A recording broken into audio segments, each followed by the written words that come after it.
Boss, bagong upload ulit. Papakita ko lang yung nabili ko. May nabili na akong pressure tank at water pump. Papakita ko lang sa inyo. Bali, nabili kong pressure tank. Bladder type siya. Hindi siya yung traditional na yung nakatayo. Hindi yung gano'n ang pinili ko. Binili ko yung latest na design ngayon na pressure tank. Tawag doon bladder tank. Papakita ko sa inyo. Yeah. Ito na yung nabili ko na pressure tank. Ang pinili ko ay bladder tank. Hindi na yung traditional na patayo. Pero meron ding patayo na klase nito. Kaso mas gusto ko yung ganito kasi dito lang kasya yung budget. Bale, ang kaibahan nito sa traditional, meron tong goma sa loob. Parang sa gulong, merong interior. Kaya pag nasira, yun lang ang papalitan mo. Bale, ang bili ko dito ay 14,000. 80 liters or 23 gallons.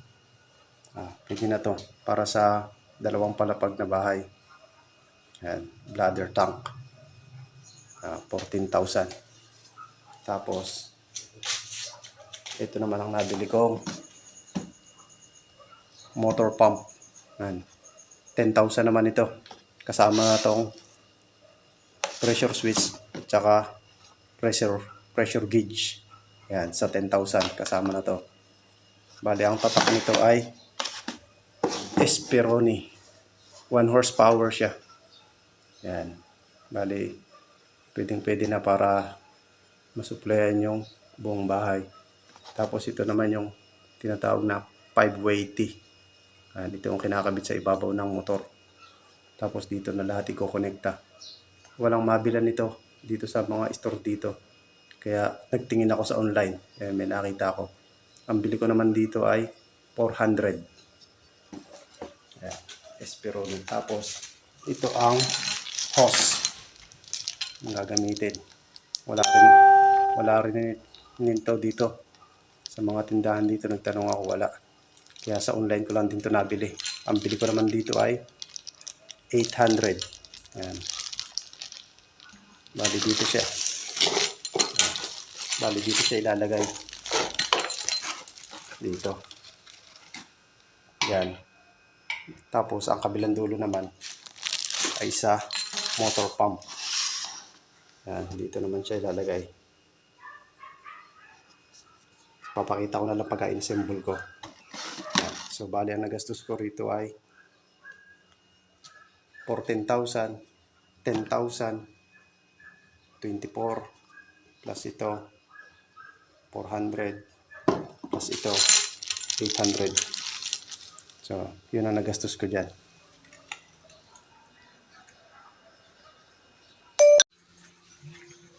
Ito pala yung linya ng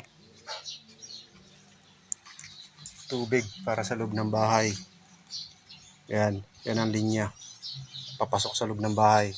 So bali itatawid ko na lang siya rito. Tapos diretso siya rito. Kasi ito yung poso. Kaya dito natin i-connecta yung Jetmatic. Bali dito ko na lang siya ipupusto sa sulok. Dito mapupusto yung Jetmatic. Yung water pump tsaka pressure tank. Yan dyan. Yan ko na lang papadaanin yung linya niya. Yan, para medyo malapit-lapit. Kasi nandito yung ano niya eh. Dito manggagaling yung linya ng kuryente. Papababa natin doon. Tapos papagapangin ko na lang papunta roon. Yan. Diyan mapupusto yung water pump at saka pressure tank.